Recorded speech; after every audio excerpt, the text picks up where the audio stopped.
Hello and welcome to Too Fast, Too Forever. There's all kinds of family. We chose this one. This episode 375, Willow from 1988. I'm Joey Lewandowski. I'm Joe 2, and this episode is brought to you by Cults 3D. Cults is the first independent marketplace that connects designers and people who want to make real objects with 3D printing, CNC machining, and laser cutting technologies. Shout out to Cults 3D. Well, shout out to Cults 3D and welcome to Too Fast, Too Forever. And welcome, Joe. This is our final main feed pit stop. We've got a couple bonus episodes for the patrons. I don't know that there's going to be one. No, there's one on Monday. They will get They Live on Monday, which is already out by the time you hear this on the main feed. But the next two are going to be a little bit delayed because I'm taking a trip that I will talk about in an upcoming Fast Lane. But, Joe, we are here today to talk about Willow from 1988. 90s cult movie lab. 1988. 88, yeah. Joe, what you know about Willow before we started? Not a fucking thing, bro. Never Really? heard of this movie, never seen trailer, like nothing. The name was like new to me. I've never seen this, have no recollection of anything about it. Did you recognize Warwick Davis, the titular Willow? He seemed familiar, but I didn't look him up. I was going to ask you, what do I know him from? You would know him from being Flitwick, Professor Flitwick in Harry Potter. Makes absolute sense. Okay, yes. He's been in a bunch of stuff. He's also, I think, like one of Ricky Gervais's friends. Like there was a show called Life's Too Short where he's the star. Like he's been in a lot of Ricky Gervais associated projects. I know. Like, I guess you can't be upset with it if he's in on the joke or whatever. It's not like they pulled a fast one on him. But, No. But it was just like nose, like right on the nose there, bud. Mm-hmm. So Willow from 1988, a young farmer is chosen to undertake a perilous journey in order to protect a special baby from an evil queen. This is on Disney Plus to stream if you want because it's story by George Lucas, which I'll get to in a second, but directed by Ron Howard, who did Solo, Star Wars story, The Grinch with Jim Carrey, Rush, which we did not cover Rush, but I feel like at one point we will cover Rush. Yeah. He also directed Apollo 13 with Tom Hanks and Far and Away with Tom Cruise. And is Ron Howard. Just literally is Ron Howard, bud. Yeah. Written by Bob Dolman, who wrote Far and Away, which honestly, so that's a Tom Cruise, Nicole Kidman movie that is kind of like Titanic in Ireland. Is there boats involved, or is it just... No, it's just like Irish surfs, but it's the same kind of love story. And we have Michael DeManico, we have Walt's husband, Michael, on to talk about that movie. We're like, this movie rules. Like, this movie's so good. Like, it's from the early 90s, so Ron Howard made that. I think Bob I've heard Dolman you talked about it. Mention it before that you like that one. Yeah. Yeah, Bob Dolman wrote it. It's good. It's good. Story by George Lucas, who is obviously known for writing and directing the first, this verbatim is... known for writing and directing Star Wars Episode 4 A New Hope, and also, more than that. He wrote the film's story and was an executive producer. Not coincidentally, it shares an alarming number of plot and character similarities with the Star Wars universe. We were talking about this movie with Heather a couple of weeks ago when she was on to talk about Ewoks, and I was just like, it's not Star Wars, but it feels like Star Wars in my brain, because it's just like, they're not Ewoks, but it's magical creature. You know what I mean? Like, it's all just the same... thing, because it's in the same vein. Yeah, I got my lane. Yep. Produced by Joe Johnston, who's mostly a special effects guy, and Nigel Wool, who produced Ishtar, which is known for being one of the biggest flops of all time.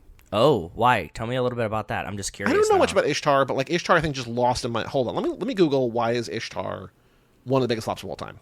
There's a number of factors, including studio management, production issues, tone and pace, and irony.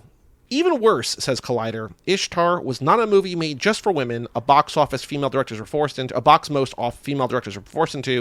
In addition to featuring well-known movie stars, it was unconventional and slightly old-fashioned comedy that had no clear fit in the 80s movie world. Interesting. Okay. Yeah. Cool.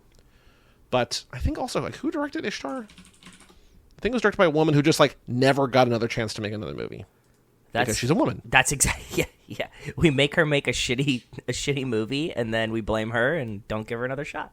Yep. Elaine May. Yes, Elaine May, who is a screenwriter, director, but she wrote the Cold War-themed action comedy Ishtar, which people just like, oh, that movie stinks. Cold War-themed action comedy. Taking swings. I saw Megalopolis. He's taking swings. I heard he's taking swings at the pressers. Who knows? Willow, not Ishtar, but Willow, shot by Adrian Biddle, who shot Aliens, The Princess Bride, The Mummy, and Judge Dredd. Budget of $35 million, made $137 million, so made a fair amount of money. 53 on Rotten Tomatoes, 80 by the audience. State-of-the-art special effects and an appealing performance from Warwick Davis can't quite save Willow from its slow pace and generic story, says the Rotten Tomatoes consensus. Joe, I've got good news. We've got one crazy credit. Oh, tell me. I didn't watch the credits, so I'm about to be crazed. Well, I will tell you, not really that crazy. Okay. Although he played the title role, Warwick Davis took just third billing. Val Kilmer and Joanne Whalley took first and second billing, respectively. And Joe, we have said over and over again, Crazy Credits is a place of positivity, of love, of understanding. It is. Of friendship. 9 up, 13 down. People are like, not crazy enough for me. Get out of here. It's like the first time we've had a negative crazy credit, like literally ever. 13 down is a lot. Yeah. Like 13 down might be more than every other down in any crazy credit we've ever had combined. It's probably, you're right. It's probably right around 13 from what I remember, because it's usually It's always like 240 up, 1 down. yeah, exactly. Yep. 8 up, 0 down. This is 9 up, 13 down. Well, I'm glad to see that the folks that are fans of Willow enough to be in crazy credits have distinguished enough taste to say that was not crazy enough for me. Fact, sure. Interesting, maybe. Crazy? No. No, absolutely not. Just negotiation. Yeah. The film had the largest ever casting call for the word on IMDb is little people. I'm not sure what the politically correct term is, but IMDb says little people. 225 to 240 were hired. So can I come right off the rip and just hit you with my most 80s moment? Sure. It's something that I've only discovered this far into this lap with this film.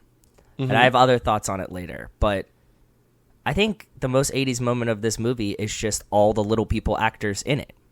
I feel like we don't see a ton of little people actors anymore playing in like children's fantasy movies. And we've seen a bunch of little people since, like, in this lap, in every one of these children fantasy movies. There's things that I found in this movie that I'm not going to harp on, not going to dwell on, I'm not even mention, that are like maybe transphobic, maybe ableist, maybe like whatever. But whatever, it's 80s, it's for kids, whatever. But I do wonder if it's like, oh, maybe we shouldn't cast that. Like, is it, and again, I don't know the right answer to this, is it right to cast them as a dwarf, as a leprechaun, or is that demeaning? I had this question. I was like, because look, like the only like little person actor right now that I can think of is Peter Dinklage, right? And I was telling Rachel about this as we were eating lunch today. That, well, Warwick Davis, for the record, the star of this movie, is still working. He's still in stuff. But yeah, yes. But okay. But I was like, Rachel, like this movie has a ton of little people in it. And I was like, I think that's going to be my most 80s moment. Because like the only person that I know that's a little person that's in stuff now is Peter Dinklage. And she was like, Peter Dinklage had like thoughts on the new Snow White and the Seven Dwarves. Right. What was it? I don't remember. I also know that people were upset that, like, for your boy Timothée Chalamet's Wonka, that the Oompa Loompa they cast was Hugh Grant shrunk down, computer generated. Okay, but Peter Dinklage apparently got all the little people out of Snow White and the Seven Dwarves. And I think the answer here is that nobody's happy no matter what happens. That's what I'm saying. Like, I'm like, is Peter Dinklage trying to like box out the little people acting jobs, or like, because wouldn't you like if you were a little person, you're like, I'm a little person, I'm an actor, it's hard to find roles. Like, well, unless they're like, it's just like exploitive, you know, like, wouldn't you want your buds to like get jobs? Well, maybe. I mean, if you want to be less, not you, but if Hollywood wants to be like less reductive, like just cast them in a normal movie. Not a normal movie. That sounds terrible, but you know, like in any other part. That's just not about like, oh, she's bringing him home and her parents don't know. You know what I mean? Like, no, but I'm saying if you make Snow White and the Seven Dwarves, would you rather, like, as an actor is a little person, would you rather them be CGI and not employ 7 little people, or would you rather have 7 people get work? And also, we are not the ones that have this conversation. I said that too. I said I shouldn't have thoughts on this, but I'm just curious. I have questions, not thoughts. I genuinely don't know. If Peter Dinklage, whatever he thinks, I also think. I don't necessarily agree. I think we need to poll the audience. We need to take a poll of all the little people actors and say, what do you collectively feel about this? But there's a solution that I don't need to make, and that's it. So the star of this movie, Warwick Davis, one of those 225 to 240 people who were hired, was only 17 years old during the shoot. Like, I know him now. Like, when like Life's Too Short came out 10 years ago, he was like 50, or you know what I mean? Like, he's 45, 50, whatever. So like, I'm like, oh, I've never seen him young. So he was 17 years old. George Lucas specifically wrote this for him after meeting him on the set of Return of the Jedi. He's only 12 years older than his daughter in this movie and 10 years older than his son. So, like, he's supposed to play, like, a man with, like, 8 and 10-year-old kids, but he's 17, so, like, doesn't really work, but... Okay, yeah. He doesn't spend too much time at home, so I guess that's fine. Yeah. The crazy credits, Val Kilmer, apparently ad-libbed much of his dialogue. That feels as the crazy weird. credit notes, he was top billed, but does not appear until 27 minutes and 26 seconds into the film. Okay. 2 things about animals in this movie. The devil dogs were Rottweilers in rubber masks and suits. I was going to say, no. I said, are these dogs in costume? That was one of my notes. Yeah, it very much looked like it, which was awesome. I thought that was pretty cool. That's a fun one. And a funnier thing to me is that the pigs outside the castle were so horny all the time. All they wanted to do was mate with each other. And so they kept having to have buckets of cold water dumped on them. Like, guys, calm Stop down. banging. Yeah. They went full Zardoz. Mm-hmm. The pigs went full Zardoz. Mm-hmm. Okay, 35% nice. pig STD up in the area because they shot Willow. Yeah. Yeah. So even though this movie cost $35 million and made $137 million, box That's office rates bananas. It was still less than expected. So instead of doing a sequel movie, George Lucas continued the story of Willow in books, which were co-written by him and X-Men writer Chris Claremont, which if you've listened to X's for Show at all, Chris Claremont's like one of the biggest, if not the biggest X-Men writer of all time. Like, this guy is like a name. Okay. So there's 3 books that they wrote together, Shadow Moon, Shadow Dawn, and Shadow Star, that came out between 95 and 2000. People mostly hate them because a lot of people that they love from these characters they love from these movies are just killed off in those books. So just like, okay. And George Lucas apparently was so busy making The Phantom Menace, they just like, oh, Chris Claremont, you can just do this. Here's an outline. You do it. And then Chris Claremont apparently killed off all his characters. And George Lucas was so unhappy that he's like, you know what? I have nothing to do with them. I disown them. They're not mine anymore. So he's like, I want to continue the story. Here's an outline. Guy, in his mind, fucks it all up. He's just like, never mind. We got that's a new one for this lab, Joey. We got an author that is mad at his own book. Well, the author also made the movie. That's so what I mean. Yes, so it's usually the author is mad at the movie. Yep. We've hit one that the author is mad at the book. True. And he made the movie. True. So there was supposed to be a TV series, an animated series about Elora Danan's childhood, like the baby in this movie. But before that was even aired, it got canceled. So there's like, well, no. But then finally, and I thought you might have known about this or heard about this, at the end of 22, beginning of 23, so like almost 2 years ago now, there was an 8-episode sequel series on Disney Plus, like the Willow TV series. Oh no, sequel to this movie. Never heard of this Disney either. Did people like it? Did you watch it? I never saw the movie before this, so no. Okay. I think people... Actually, I wonder. Hold on. Let me see what the Metacritic is.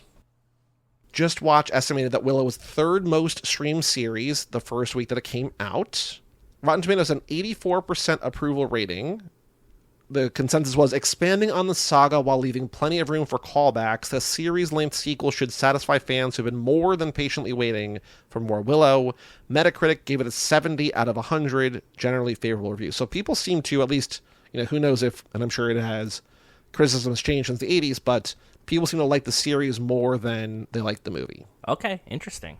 Val Kilmer and Joanne Wally, the top 2 billed people in this movie. Is that the one that he's like his girlfriend? It's Saoirse, the redhead. Yeah, okay. Met on this movie and got married, but then got divorced. Ah, interesting. But it's interesting because like they're slowly falling in love in this movie too. You know what I mean? It's just like life imitates art.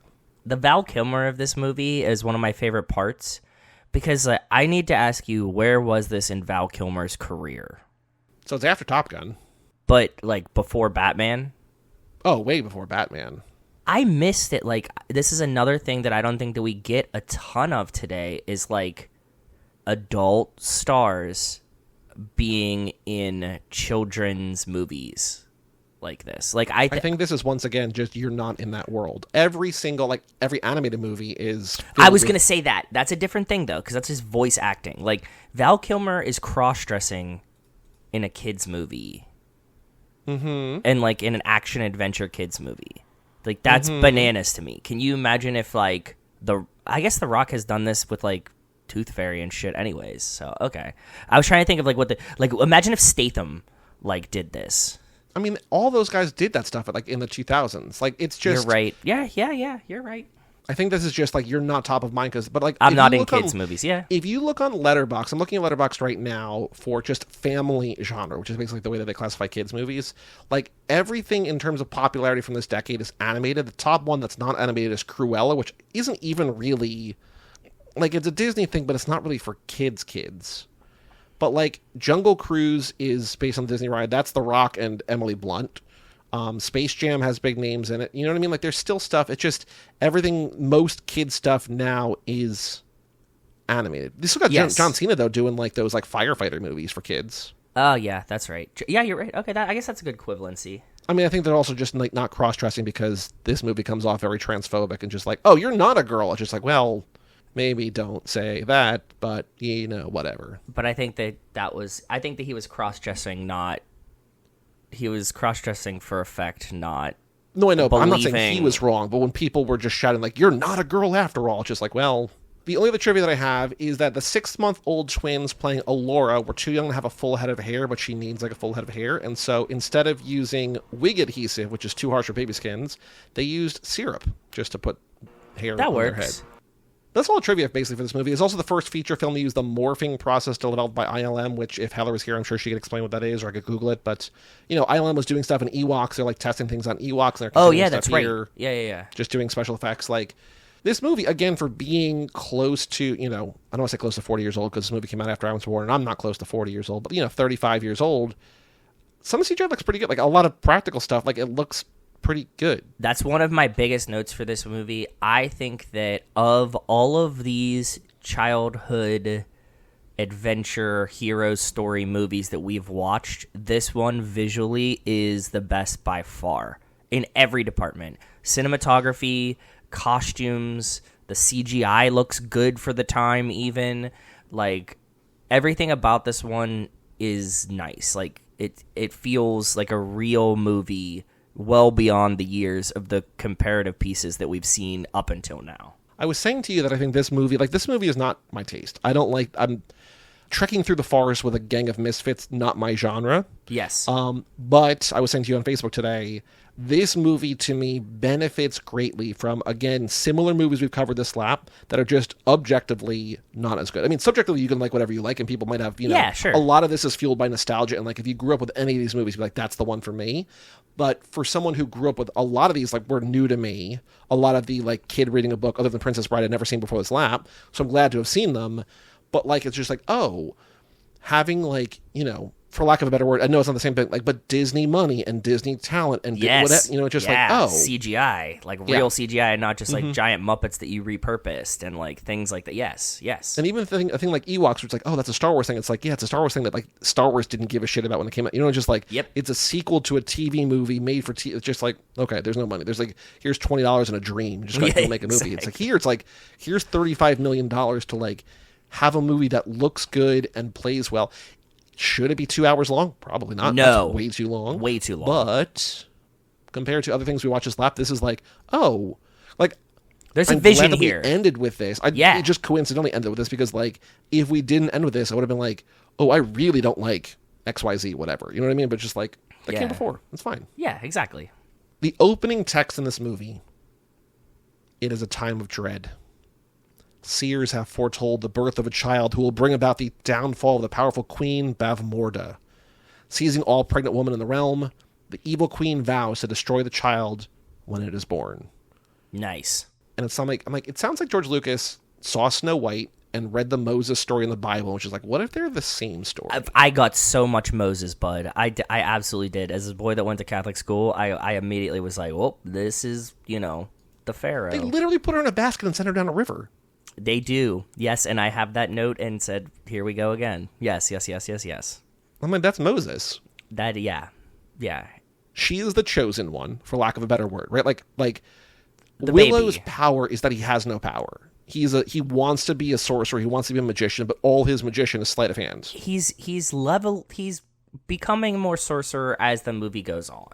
But like what I liked about But he's a spoilers magician. at the end of the movie is that like when he like to outsmart the evil sorcerers at the end, he uses sleight of hand to hide the baby. Like he doesn't like make her disappear. Yeah, right? yeah. Like magic as magician magic, street magic. Mm-hmm. David Blaine shit. So David Copperfield, motherfucker, disappear baby. Mm-hmm. But it's interesting to me, like, the chosen one is this baby straight up doesn't do anything.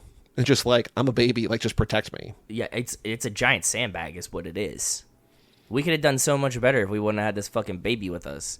I was getting big Lord of the Ring vibes. It was like they were taking the baby to go throw it in Mordor, which would have been interesting if that's how the story went. But like, sorry, but like the baby No, I'm just thinking about, like, there's a point where, like, the people we're following, Willow and his friend, are just like Val Kilmer's in a cage, and he's just like, I'm really good with babies. So like, cool, here you go. And then they leave. It's just just give him, they give him the baby, and they're like, okay, we're off. And then they see the baby flying over top of them, and they're like, no, because they're like, are we bad for doing that? And then they like, see we're the baby fucking being carried by, like, heroes. They're like, we're eagle. fucking heroes, bro. We're gonna go back and get medals, and then the baby's getting flown away.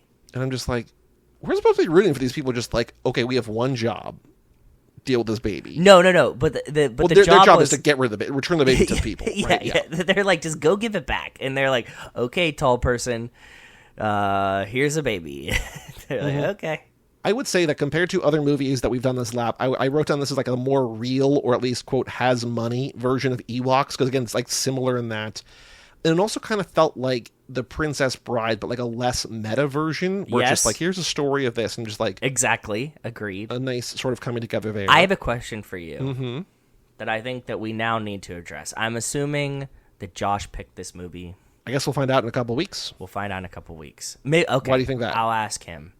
Because I was going to say, look, we know that, like, I love shitty movies and stuff like that. We know that you love control rooms and depression.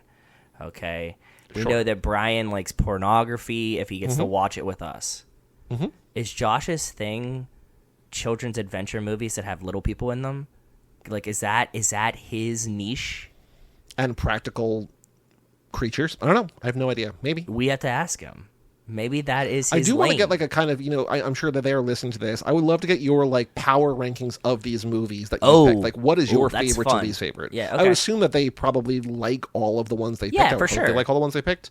But if there's one that's like, no, this is the one I grew up with. That's the one I just like saw a couple times but fit in, or like I saw that once and I want, like, I'm curious again of the background here, because on the surface level, a lot of them are very similar, but they are also very different and varied within the genre. It's just there's a lot of adventuring, kids reading books. yes. That's what I mean. So I'm like, damn, dude. I honestly didn't know that there was these many of these movies. You know what I mean? Like, because it wasn't like, I don't know. I knew The Princess Bride, right? But I saw it late. Like, I don't know. What was my like children's adventure? Like, I guess Homeward Bound or something was like what I watched that I would equivalency it, but it's animal, but kind of the same movie, right? Like, ragtag team through the woods. Was like was it Swedish, Finnish, like the Pippi Longstocking movies? But like I didn't grow up with them. I just remember like renting those or like recording those or like recording them off TV or whatever and watching those. But like I don't remember plots like that. It's not like it didn't. I'm just trying to think of like what movies were set in the woods that I think Pippi, but I don't even know if Pippi was in the woods. Maybe, I don't know. Maybe. But none of these, like I didn't grow up with it. Like I saw Princess Bride maybe in college. Still too late. Yeah. And I will say when we get to, not that we play this part of the Letterboxd game, but like this movie, like a lot of the other ones, is just like 5 stars for people who grew up with it, and 2 stars or 3 stars for people who didn't. Yeah, I'm sure. Like I think it's objectively pretty good. I think but so too. If you grew up with it, it's just like I'm gonna ride or die for Willow. I really like Val Kilmer in this. I think Val Kilmer is like the biggest boost that this movie gets. I think he actually Mardigan. He's like playing a good role. It seems like he's having fun. It might be because he like was falling in love with his future ex-wife on this movie, but he seems like he's like having a good time and like living it up. Like it doesn't seem like anybody like strong-armed him into being into this film. Like he picked this role and is like doing a good job at it. I mean, when you were asking before about when this comes in his career, like after Top Gun, if you picked, like you're in control of your fortune. That's what I mean. So, but this isn't like, but sometimes, you have like a person that's an agent that's like, you should really try to like broaden your thing. And he was like, look, I wasn't into kids movies, but my agent said it was a good idea, like. Or he had, well, I guess he didn't have a kid probably because he met his wife on this movie. But like, do we know it's his first wife? Because I don't know. But it's like, I can also see it being like, oh, the guy who made Star Wars is making a new movie. It's like, oh. That's a good point, too. You're right. Yeah, there's just like a lot of good names. And you're like Ron Howard. You're like, well, it's fucking Ron Howard, man. That's, Happy Days. Spouse, no, only Joanne Wally. Married in 1988, divorced in 1996. And that's his only wife ever. Yeah. Wow. He has 2 kids. With her. He's not in the sequel series because of his illness or health issues. Oh, yeah. I forgot about that until, what was it, Top Gun Maverick came out, that they just, like, he had a very small role because he has an illness, yeah.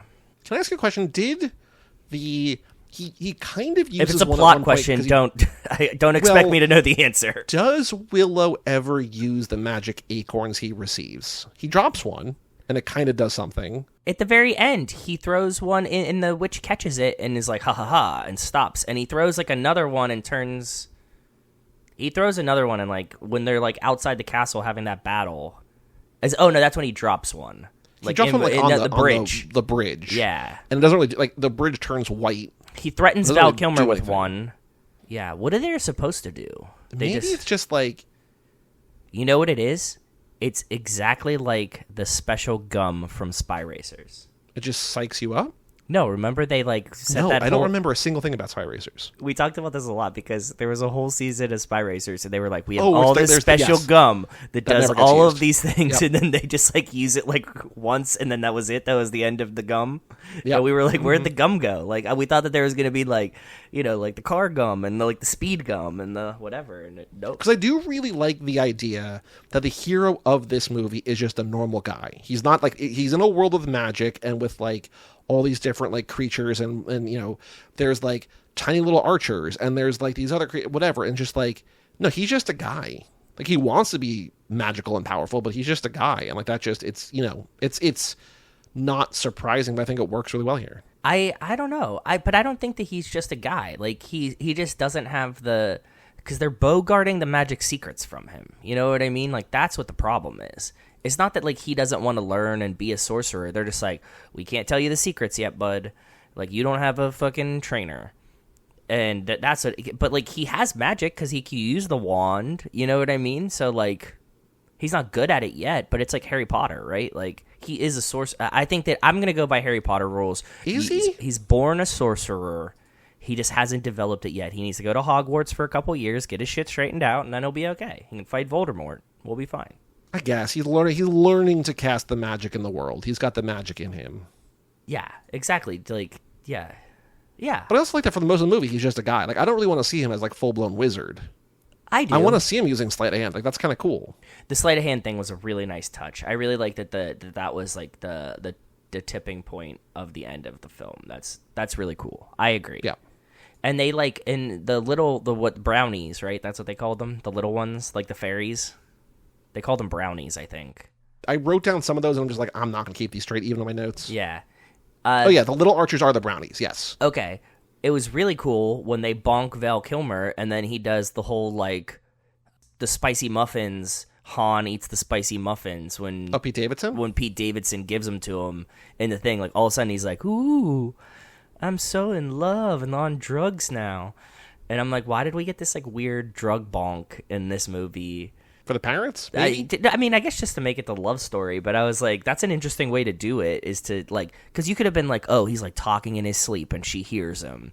But it's like, nope, we bonk him with a magic bag and he, like, goes in and kisses her. And you're like, okay, that's a way to do it, I guess. Yeah, magic, sure. I also think that, like, whether that was his control or not, that was one of my most 80s moments, which is, like, using his, like, Val Kilmer in the 80s charm to seduce her to, like, help them escape. Yeah, that's fair. It's just like, I'm Val Kilmer, and it's the 1980s, just look at me. I'm a babe, yeah. Aren't you in love with me? It's just like, well, yeah. Kind of, yeah. Yeah. Like, that's pretty 80s. Fair.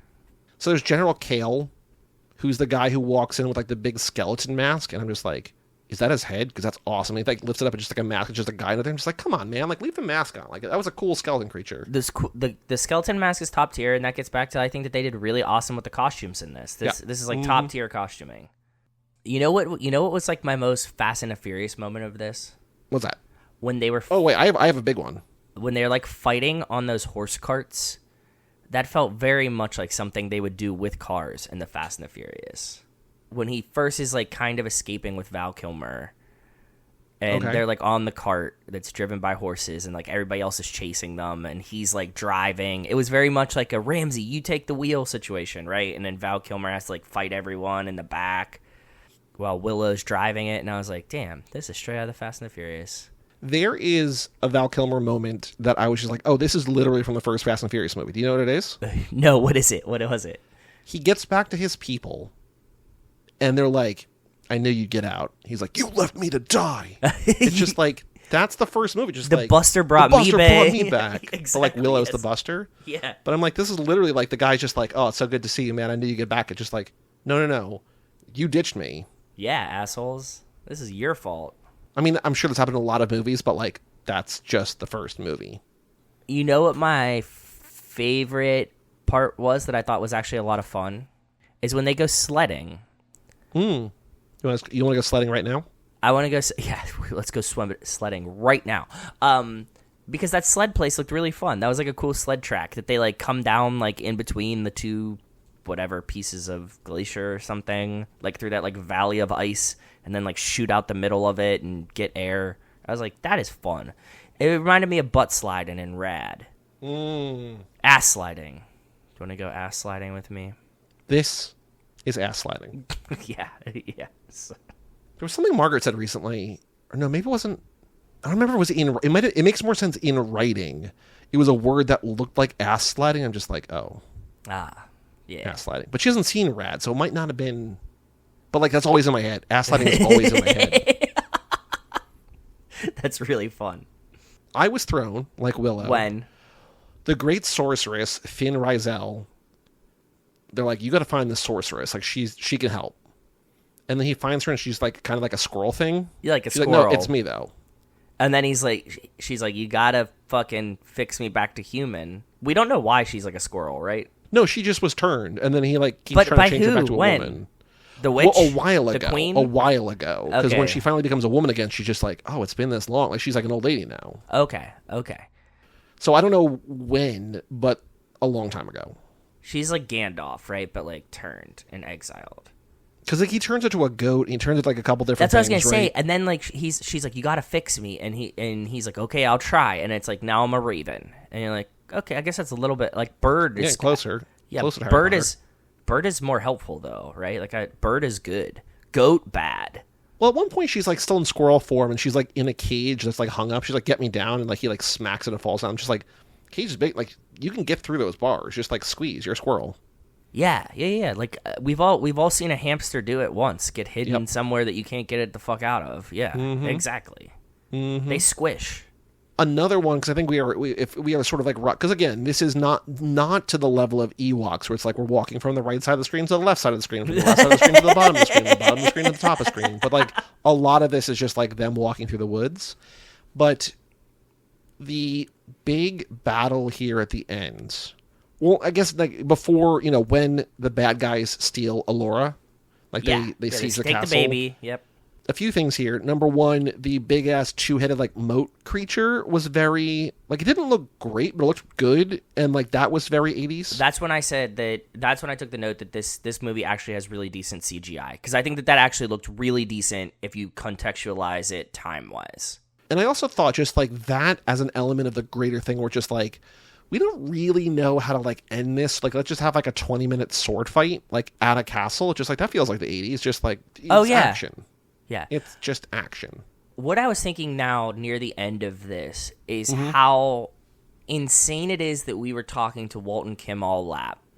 And one of the things that Walt was explaining and kept reiterating was Vin's use of D&D storytelling and leveling up and not doing a hero's journey. And then how funny it is that we watched all of these like cut directly Just hero's literally journey. hero's journey. Yeah, Yep. walking. Hero starts, hero wins, hero ends, everybody cheers, credits roll. And that was just like a very funny dichotomy that like we weren't introducing Walt to this idea or talking to him specifically about these other movies we're watching, right? And he's not watching them with us. And then his grand idea is that Vin does the complete opposite of this, right? And how many of these we watch. And I just thought that was just like a really funny overview to think about this time. I mean, like, the thing that Walt's been saying about, like, the hero's journey, like, the Joseph Campbell thing, like, is literally, like, the basis of not just Star Wars, but, like, most Yeah, of course. Yeah. And, like, the same way that I brought up, like, Save the Cat, like, if you want to write a screenplay, it's like, if you want to write a story where, like, a character, like, learns a thing and does a thing, that's the thing. Like, that's the journey. that's the arc that you follow, yes. But the D&D thing, which is so interesting, and why the Fast and Furious, like, I guess feels different, like, what Walt's been saying is just, like, no, there's no end. Like, we just keep going. It's like, well, we just keep going. We level up. We keep spreading. We keep expanding the party. We keep adding people. Mm-hmm. It was just really funny, like, to contextualize it here. And you're like, dude, we watched like 10 children's hero adventure movies this lap. You know what I mean? Yep. And you're like, oh god, that's really funny. Because there's something, especially I think for a kids movie, that is comforting about that. Yeah, Like, where it's the best. You for, know like, who the hero is. The hero is clear. The hero starts off sort of in one way or another lacking. Yep. They do a thing. They take a journey, which is fun to watch. They gain get experiences. help. They face issues. They triumph, and they return home ready for another journey, but also better, stronger, smarter, more complete. Yep. With more friends. Yeah. So especially for kids, like, just like, I want a happy ending. You know what I mean? Like, they might not like the creepy part where, like, or the part where Willow loses the baby. Like, that might be the Dark Night of the Soul here, but in the end, they win. And you know that Willow's going to get the baby back and ultimately be victorious. So, yeah. I thought it was interesting, and I think this is like kid movie logic in a certain way, where after they lose the baby, Will and Rizel go to rescue her. And they're like, they knock on the castle door, basically. They're just like, it's us. Can you let us in? And they're like, oh, just you? Go get him. And then, like, they, like, signal, and, like, all the people come from, like, under blankets, basically. Like, they're, like, under tarps or whatever. Just like, no, we're all here. It's like, okay. But it feels like that wouldn't happen. But I also like it in a kid's movie. It's fun. I thought that all the people that they fight in the castle sword fight, they all have, like, this very distinct, like, logo, and it all kind of looks like a swastika. Did you notice this too? A swastika that, like, if you just, like, swirled the ends of it, but, like, on all the swords, it's like, I saw it, like, once in the movie. I was like, was that a fucking swastika? And then, like, there was, like, a point where they, like, are, like, when the two like little fairy brownies, like, use, like, this, like, catapult that shoots all of these arrows, and they're all standing there with their shields up, and I'm like, oh no, those are just, like, it's like if you took a swastika and you just spun it, like, a little bit, like, real fast, like, you just, like, tilted it in Photoshop, that, like, it was like, and you had, like, the legs started to, like, spin in a circle, but the inside's still a swastika. I didn't notice that, but that is the kind of thing where it's just like, once you see a thing like that, in a symbol, it's just oh no, that's all I can see. Yep. Yeah. A note I made. Do you know what the Wilhelm Scream is? No, what is the Wilhelm Scream? The Wilhelm Scream is a thing they use in a lot of movies. There was, I don't remember, I think it's named after the guy who did it, maybe, or the sound engineer, but there is a very famous scream that's a very cheesy, corny thing that Star Wars uses all the time, that a lot of movies use as an homage to other movies. Okay. Yeah, I've heard you guys talk about it before, but, like, I couldn't tell you what it was. Let me look in YouTube real quick while you're talking. Go ahead. I'm also going to put it in the episode. Okay. They use it at least 3 times in this movie. Really? And I'm just like, I Googled, how, did they really use it 3? And, like, there's not, like, a count online, but I heard it 3 different, because it's like, once you hear it, you will hear it in everything. Like, it doesn't sound realistic. It doesn't sound like it matches the scene, but it's just like a guy falling off a thing. Okay. Ah, yeah, like you get hit.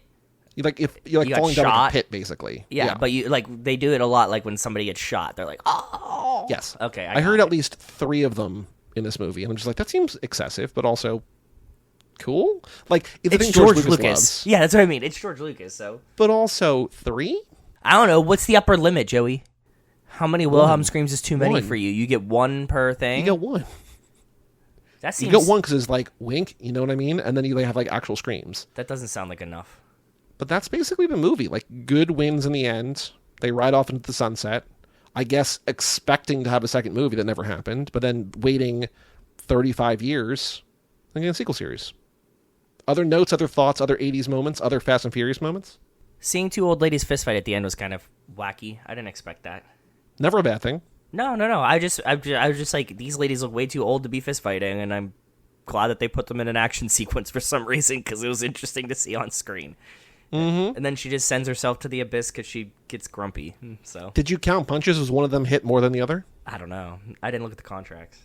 But that's the last. So how many movies this lap? And we'll talk more about this in the tune-up. But I'm just wondering how many fit this like sort of broad genre. We have Willow for sure. Yeah. Ewoks, yes. Yes. Highlander, kind of. But I'll say no. I'll say no. If it's yes or no, I'll say no. Footloose, no. No. Scrooged, no. No. Troll, no, but in the ballpark again. Labyrinth, yes. Yes. Neverending Story, yes. Princess Bride, yes. Little Shop of Horrors, no. Predator, no. Okay. But that's like 5. Yeah. In the storybook, literal storybook. Storybook. Adventure genre. Yes. You want to watch a trailer for Willow? I would imagine it's probably pretty good. There's a lot of stuff to draw from it.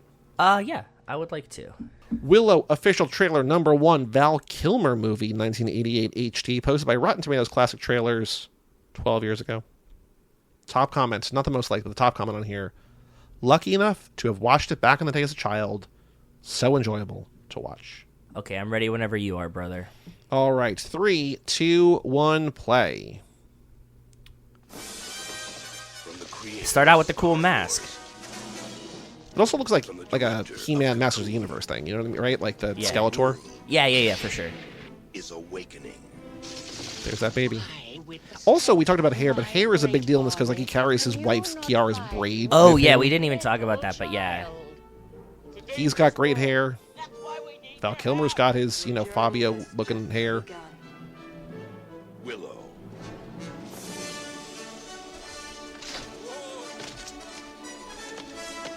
Heroes come in. I will also say, I don't know if they remastered it or what, but the version on Disney Plus looks beautiful. Like this looks. No, I agree. Yeah, the Disney Plus. I watched it on Disney Plus, and it did look great.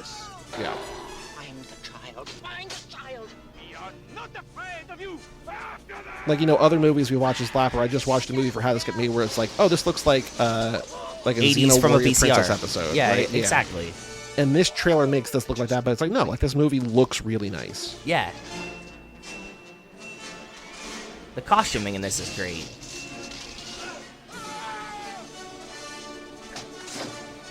Like it's not as easy as just like throwing money at a thing, but like.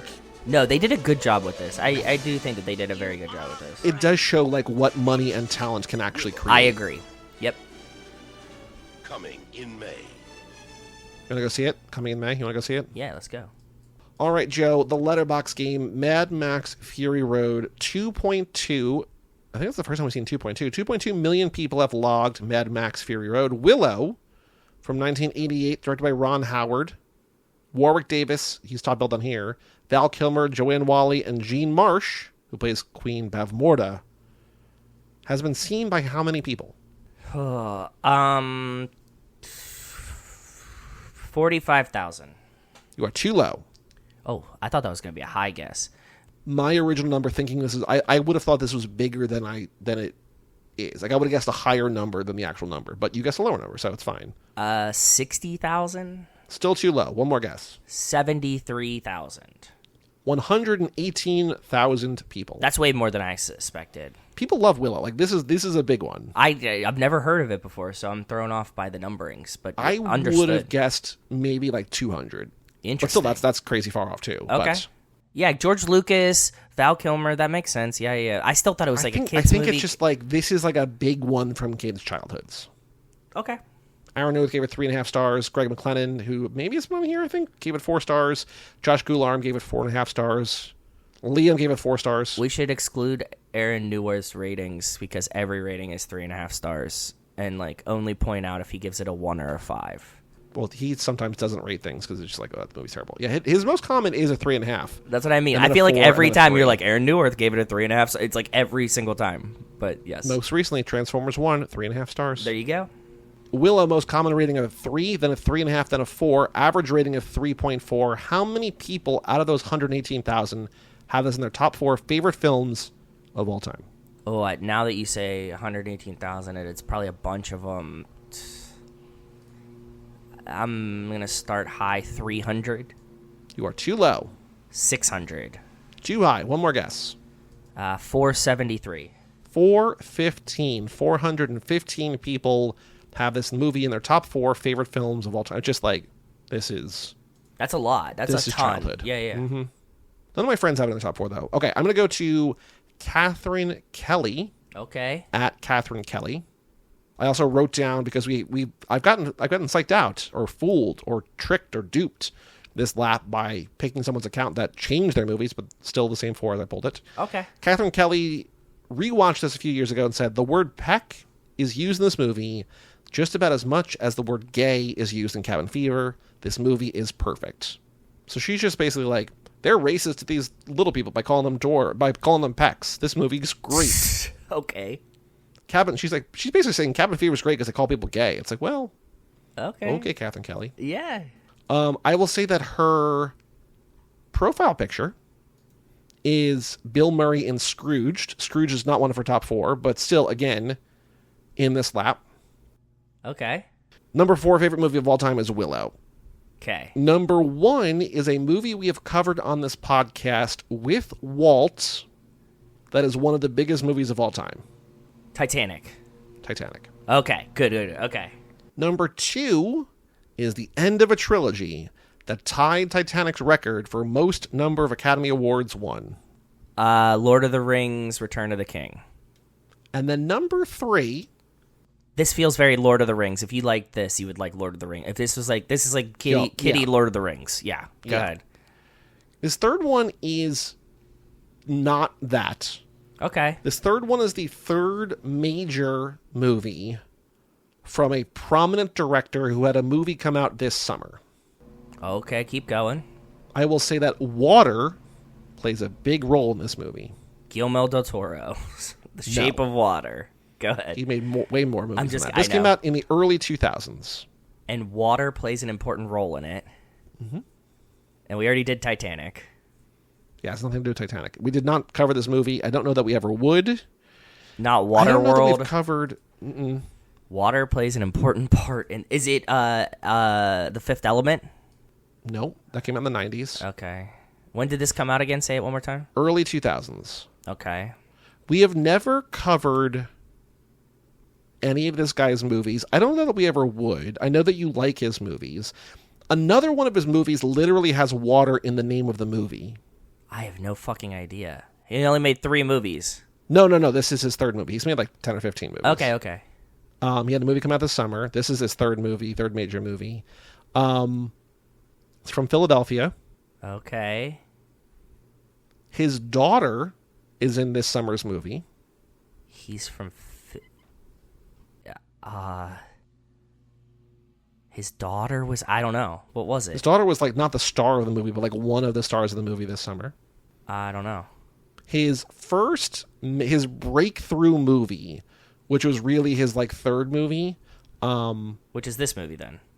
No. Like this is actually his fifth movie. The first 2 movies like nobody has seen. Okay. Bob watched the first one. He's just like, this is terrible. He's like, you can tell this guy has talent, but it's terrible.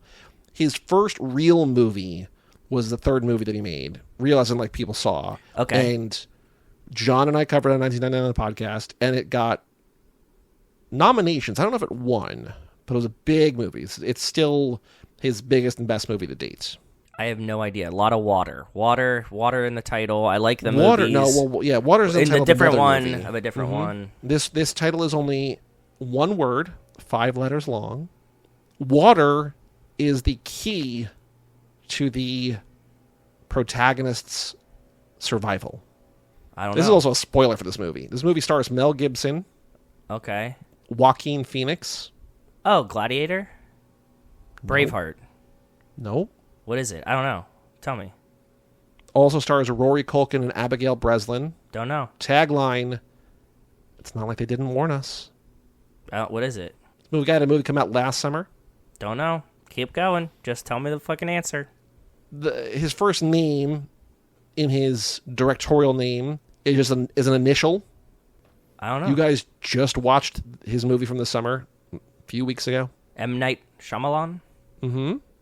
What's a movie where water is the key to the protagonist's survival? I don't know. What is it? Tell me. Signs. Ah, there you go. Signs. Five letters. That makes sense. Aliens are like afraid of or allergic to water, which is weird because they invaded a planet that's 70% water. But yeah.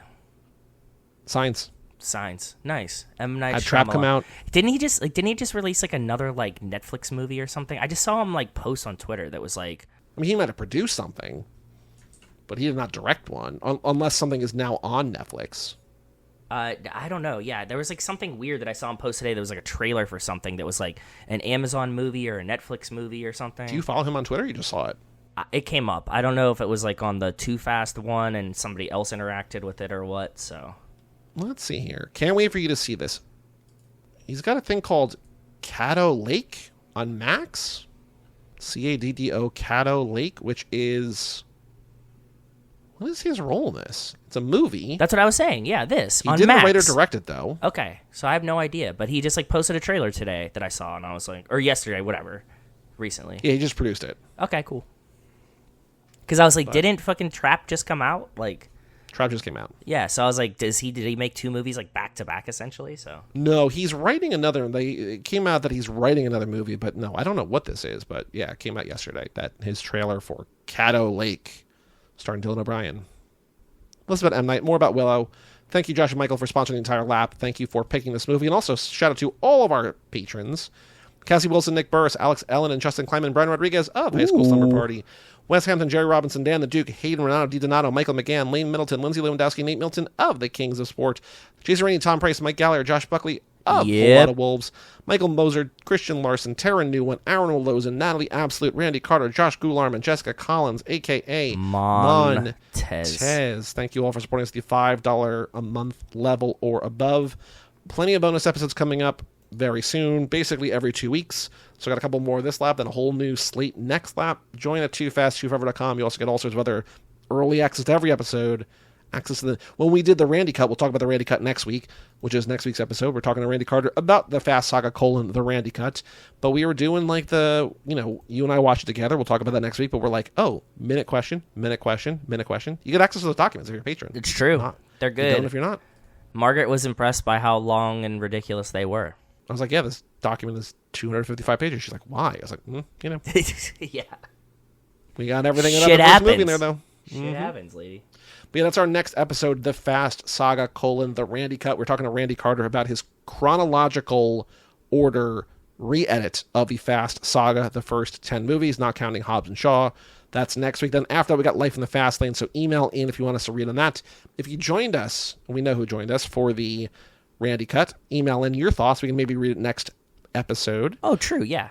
Share some thoughts, share some questions with Randy if you have questions for Randy. I mean, Randy was also in the chat. Like, I'm sure people asked him questions in the chat. But if you want to read it on air, email in. But, Joe, any final thoughts about Willow or anything else from this episode? I'm actually glad that I watched this one because I'd never heard about it before. And as we said the whole episode, of this genre, I think this is probably one of the best of these. So I'm glad to have seen it finally. And just like I was not familiar with its game to have 100,000 people rate this on Letterboxd. So good pick. I had never heard of it before, and now I can say I've watched it. It's a movie, I think I said this with Heather, that like I thought I had seen, or I wasn't sure if I had seen, like I had conflated it with other things, but I'd never seen this. Kind of feels like I'd seen it, but I hadn't seen it. I'm glad that I did. I'm not going to watch the TV series, but TV series out there if you want more. For all things Too Fast, Too Forever, go to cageclub.me, facebook.com/TooFast2Forever, or at TooFast2Forever on all the socials. Email us, family@cageclub.me. Write in about the Randy Cut next week, or just for the Life of the Fast Lane in 2 weeks. Check out our Patreon page at TooFast2Forever.com and our store at cageclub.me/shop, and come back next week for the Fast Saga: the Randy Cut. I'm Joey Lewandowski. I'm Joe too. And we will tell you all about it when we see you again.